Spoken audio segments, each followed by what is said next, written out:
सूरज आग उगल रहा है, पारा लगातार बढ़ रहा है।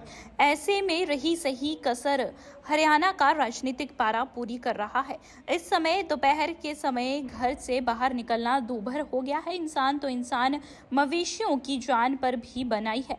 मौसम विभाग ने आगे और भी भीषण गर्मी पड़ने का अंदेशा जताया है। स्वास्थ्य विभाग भी लगातार हीट वेव को देखते हुए पूरे एहतियात बरत रहा है और जिला प्रशासन लगातार बैठकों का आयोजन कर जरूरी हिदायत दे रहा है। इस बारे में जब स्वास्थ्य विभाग के डिप्टी सिविल सर्जन डॉक्टर विशाल सिंगला से बात की गई तो उन्होंने कहा कि भीषण गर्मी पड़ रही है। ऐसे में दोपहर के समय लोग अपने घर से बाहर कम निकलें, गहरे रंग के कपड़े नहीं पहने और इसके अलावा पूरे शरीर को ढककर बाहर निकलें। सर पर भी कपड़ा रखें और अगर दस्त या उल्टी इत्यादि की शिकायत होती है तो नजदीकी स्वास्थ्य केंद्र में जाकर अपना इलाज करवाएं। उन्होंने कहा कि हीट वेव और हार्ट अटैक इत्यादि को देखते हुए स्पेशल वार्ड बनाया गया है जिसमें ऐसे मरीजों को रखा जा सकता है। कुल मिलाकर स्वास्थ्य विभाग हीट वेव से निपटने के लिए पूरी तरह से तैयार है। उन्होंने कहा कि उपायुक्त धीरेन्द्र खड़गटा ने भी हीट वेव को लेकर एक बैठक ली और जरूरी दिशा निर्देश दिए थे। बहुत भीषण गर्मी पड़ रही है और जो मौसम विभाग की चेतावनी है उससे हिसाब से जो गर्मी है उसका प्रकोप जारी रहेगा काफ़ी देर तक।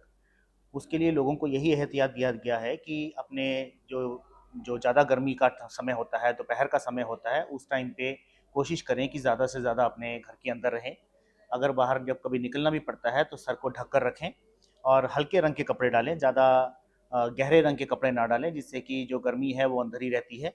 और दूसरी बात, अगर आप घर से बाहर निकलते हैं तो पानी की बोतल वगैरह साथ लेकर चलें और ख़ासकर गर्भवती महिलाएं या फिर बच्चे हों तो उनके लिए दोपहर को बाहर निकलना अवॉइड करें और अगर बाहर निकलना पड़ता है तो पानी की बोतल साथ में लेकर चलें। और अगर किसी कारणवश कोई पानी की बोतल नहीं लेके जा पा रहे हैं तो आप अच्छी तरह से पानी अपना पूरा भरपेट पीकर चलें। दूसरी बात यह है कि अगर मान लीजिए किसी को दस्त हो जाते हैं या फिर इतनी गर्मी में थोड़ा खाना भी ख़राब होता है तो एहतियात ये है कि आप अपना जो खाना है वो ताज़ा बनाकर ही खाएं।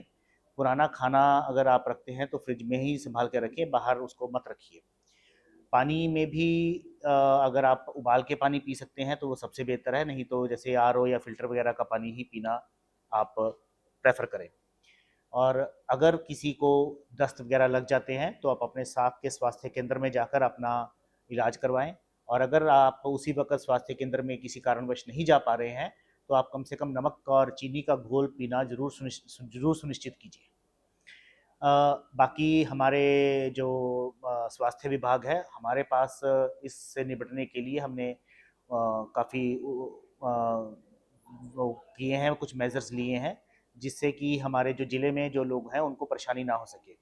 हमने काफ़ी बेड्स जो हैं वो इसके लिए सुनिश्चित किए हैं कि वो अगर कोई गर्मी से प्रभावित इंसान आता है तो वो उसके लिए ही बेड उसके लिए सुनिश्चित रहेगा, नंबर 1। नंबर 2, गर्मी में जैसे पानी की एकदम से कमी हो जाती है इंसान में तो वो जो पानी है वो ग्लूकोज़ की बोतलें हैं वो हमारे पास उचित मात्रा में हमारे पास उपलब्ध हैं। जो भी दवाइयाँ हैं वो हमारे पास उपलब्ध हैं। दूसरी बात, जो वार्ड है हमारा उसमें हमने पंखे कूलर वगैरह का इंतज़ाम प्रॉपरली किया है। इसी तरीके से हमारे जो CHCs हैं, जो हमारा जनरल हॉस्पिटल है, उस सभी में हमने जो बेड्स हैं वो हीट वेव के लेके हीट स्ट्रोक के मरीजों के लिए सुनिश्चित कर दिए हैं और हमारे पास पूरी सुविधा है दवाइयों की और बेड्स की, ताकि हम हीट वेव से अच्छी तरह से निपट सकें। पर है मेवात में टेम्परेचर 40 से ऊपर पार जा चुका है और लोग अब ज्यादातर लोगों से अपील है कि भाई अपने घरों पर रहें, कोई जरूरी काम होने पर घर से बाहर निकले, नींबू पानी और शिकंजी का ज्यादा प्रयोग करें जिससे बीमारी से बचा जा सके। और आप लोगों से चैनल के माध्यम से तरह से गर्मी पड़ रही है, क्या गर्मी का मौसम बहुत ज्यादा है, तापमान बहुत है। बाकी लोग जूस, गन्ने का जूस, मौसमी का जूस, तरबूज, फ्रूट वगैरह, पानी ये ज्यादा इस्तेमाल करें। किस तरह से बाजारों में भीड़ है? भीड़ लगभग सुबह शाम की रह गई है, दोपहरी में कोई भीड़ नहीं। दैनिक सवेरा के लिए नूह से सदाम हुसैन की रिपोर्ट।